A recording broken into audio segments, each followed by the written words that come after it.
बार धर्मांतरण करने वाले कान खोल के सुन ले, धार झाबुआ में किसी भी मिशनरी फिशनरी को धर्मांतरण की इजाजत नहीं है।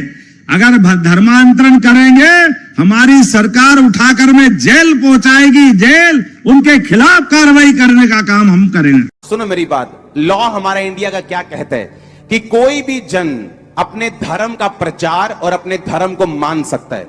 यहां से कोई क्रिश्चियन बपतिस्मा लेकर क्रॉस डालकर, मैं कहता हूं कि बिशप बनकर, पास्टर बनकर, अपोस्टल बनकर बाहर जाए और किसी दूसरे धर्म का बंदा उसको यह बोले कि भाई साहब आप अपना चोला उतारिए, आप अपना क्रॉस उतारिए और आप मेरे धर्म में शामिल हो जाइए, ये कहने पर आप उस पर केस नहीं कर सकते, क्योंकि संविधान उसको इजाजत देता है अपने धर्म का प्रचार करने की, चाहे दूसरे ने जो मर्जी बाना, जो मर्जी शारीरिक, जो मर्जी क्रॉस क्यों ना डाला हो, आप पर कोई केस नहीं कर सकता।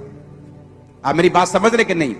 कोई अगर आपको आकर बोले कि ओए तूने धर्म परिवर्तन कर लिया, कभी मत बोलो कि नहीं हमने धर्म परिवर्तन नहीं किया, कभी मत बोलो। उनको मालूम है कि तुम धर्म परिवर्तन नहीं करते, उनको मालूम है कि चर्च धर्म परिवर्तन नहीं करती, वो सिर्फ आपको डराना चाहते हैं। उनको ये बोलो कि भाई साहब पहले कैमरा ऑन कर लो, अपना मोबाइल सबके पास है, ऑन कर लो और उसको ये पूछो कि संविधान में कहां लिखा है कि तुम धर्म परिवर्तन नहीं कर सकते।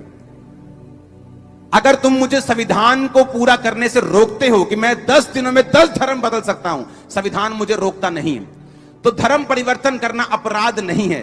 जो बंदा आपको चैलेंज कर रहा है, पुलिस उस पर एक्शन ले सकती है अगर आपको लॉ का नॉलेज हो तो। अगर वो सिर्फ आपको यही बोले कि तूने धर्म परिवर्तन कर लिया,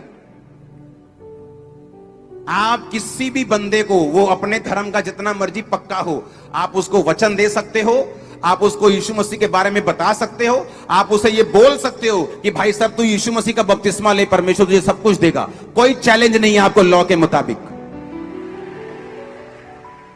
अगर कोई ये साबित करे कि हमने ये बोला हो कि भाई साहब तू अपना सब कुछ छोड़ के यीशु मसीह में आ जा, हम तुझे 50,000 रुपए देंगे, ये गुनाह है, ये पाप है।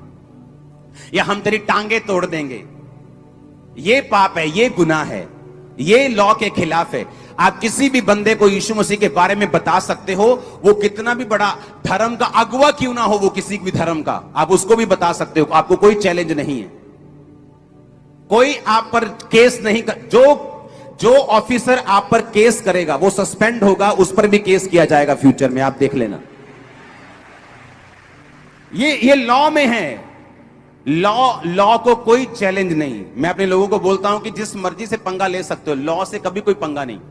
ये बिल्डिंग्स, ये चीजें, मेरी एनजीओ, हर एक चीज लॉ के हिसाब से हम चलाते हैं। हमारे पास लाखों लोग हो, लाखों सपोर्ट हो, सरकार की, गैर सरकार की, लेकिन हम कभी भी लॉ के खिलाफ मेरे जाना पसंद नहीं करता हूं। शुरू से मुझे लॉ पसंद है। मुझे मालूम है कि परमेश्वर लॉ से बंधा हुआ है। हमें भी लॉ की इज्जत करनी है, चाहे वो देश का हो, चाहे वो बाइबल का लॉ हो। इसलिए मैं आपको कहीं किसी जगह पे नहीं मिलता हूं। कोई मुझे मिलने के लिए अपनी जगहों पे नहीं बुला सकता। मैं उसे बताता हूं भाई मैं तेरे धार्मिक प्लेस पे नहीं आ सकता, मेरा लॉ मुझे इजाजत नहीं देता कि मैं तेरे पास आऊं।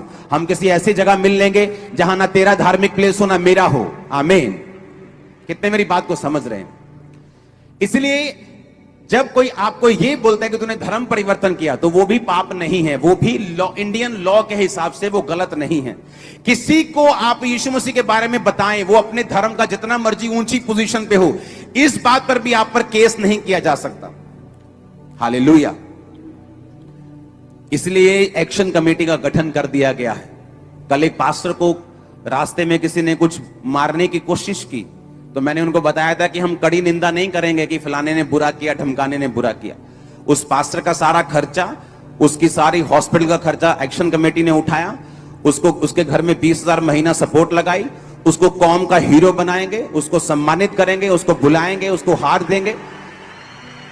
एक भी विश्वासी पंजाब का, मेरी चर्च का मेंबर हो चाहे ना हो, वो कैथोलिक मेंबर हो, वो CNI मेंबर हो, वो पेंटिकोस्टल मेंबर हो, वो साल्वेशन आर्मी हो, वो कोई मेंबर हो, किसी पर कोई आंच आई, हम उसके साथ हमेशा खड़े रहेंगे थे।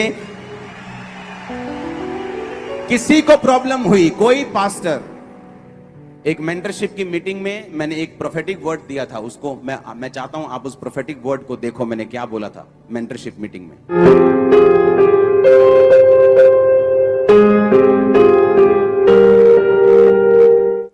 हालेलुया। जीवन में हर एक बुराई, हर एक तकलीफ इसी क्षण, इसी वक्त हवा में उड़ा दे। आमीन। मेरे भाई बहनों, हर वक्त हर जगह एक एलिगेशन, हर टैग हम पर लगा जाता है, क्रिश्चियनिटी पे लगा जाता है, जीसस क्राइस्ट पे लगा, और जिनको प्रभु आज चुनता है उन सब पे लगता है, चाहे वो प्रॉफिट जी हो, चाहे वो हमारे प्रभु के पहले के दास हो, चाहे मूसा हो, चाहे एलिया हो, चाहे प्रभु को जिनने माना उन्होंने उस घड़ी से लेकर मृत्यु तक परीक्षाएं दी है। मैं आपसे सिर्फ एक ही बात कहना चाहता हूँ कि आप सब बहुत स्ट्रांग लोग हैं। आपको कोई हरा नहीं सकता है, और ना ही कोई आपको झुका सकता है, और ना ही कोई आपको किसी चीज़ से भरमा सकता है। आज चारों तरफ जो लोग परमेश्वर की बुराइयां करते हैं, जो एक पार्ट पर बैठ जाते हैं, वो कोई से मज़हब के क्यों ना हो, वो कोई से भी धर्म के क्यों ना हो, परंतु वो जीसस क्राइस्ट का नाम लेकर, प्रभु यीशु का नाम लेकर, पवित्र आत्मा का नाम लेकर वो कहते हैं कि जहाँ पर धर्म परिवर्तन होता है, जहाँ पर पैसा देके क्रिश्चियन बनाया जाता है, जहाँ पर बहुत सारे आरोप लगते हैं, आप सबको पता है। परंतु मेरा ये मन कहता है कि हमें डरने चमकने की ज़रूरत नहीं है। जो लोग आप पर आरोप लगाते हैं, परमेश्वर का वचन कहता है कि जो लोग आरोप लगाते हैं उन पे आरोप लगे जाएंगे। जो लोग आपके जीवन पर एलिगेशन लगाते हैं, उनके लिए वो खुद ब खुद अपने लिए खड्डा खोद लेते हैं। परंतु जो बाबा उन्हें, जो आज किसी भी पद पर हैं, मैं जानता हूँ शिक्षा ऐसी चीज़ होती है जिसे एक्सप्लेन करने के लिए, जिसे बताने के लिए किसी की बुराई करने की ज़रूरत नहीं पड़ती है। अगर प्रभु यीशु मसीह में एक एक वचन में वो ताकत है, आज तक उनने वचन में हमें ये ना सिखाया और ना ये बोलना कि आप किसी की बुराई कर कर भलाई को प्रकट करो। ऐसा नहीं होता। जहाँ जाओगे वहाँ पर पहले बुराई की जाएगी, आपको डराया जाएगा, आपको ऐसा कर दिया जाएगा, आपकी कमज़ोरियों को पकड़कर। आप इस चीज़ से क्लियर हो जाएं, परमेश्वर आपसे ज़्यादा महान है। परमेश्वर आपको प्रतिदिन देखता रहता है, वो आपकी अच्छाइयों को, बुराइयों को देखता रहता है। आप हिम्मत ना हारें। जो लोग प्रभु में नए आ रहे हैं, जो लोग प्रभु को जानते हैं, और जो प्रभु उनके लिए करता है, वो हमारे द्वारा नहीं करता, वो किसी बाबा और किसी जन्म दिए माँ बाप के द्वारा नहीं करता। वो हमारी माता के गर्भ से जानने वाला परमेश्वर है। वो हमारे उठने बैठने का हिसाब रखता है।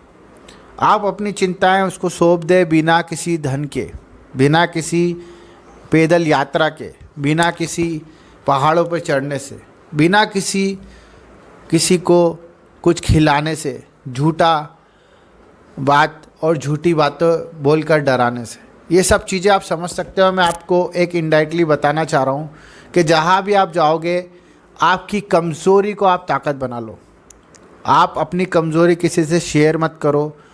आपकी तकलीफ़ सिर्फ प्रभु से शेयर करो, जो जिंदा खुदा है। अगर आज आप परेशानी में हो तो उसका हल उसके पास है, किसी मनुष्य के पास नहीं। ये मेरा अनुभव है। मैं दुनिया में भटक चुका हूँ, परंतु मुझे सिर्फ सच्चा मार्ग प्रभु यीशु ने ही दिया है।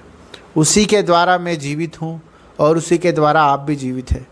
लोग आप पर आरोप लगाएंगे, आप प्रचार करें, आप प्रार्थनाएं करें, आप दुआएं करें सबके लिए। कोई नहीं आपके साथ परमेश्वर खड़ा है।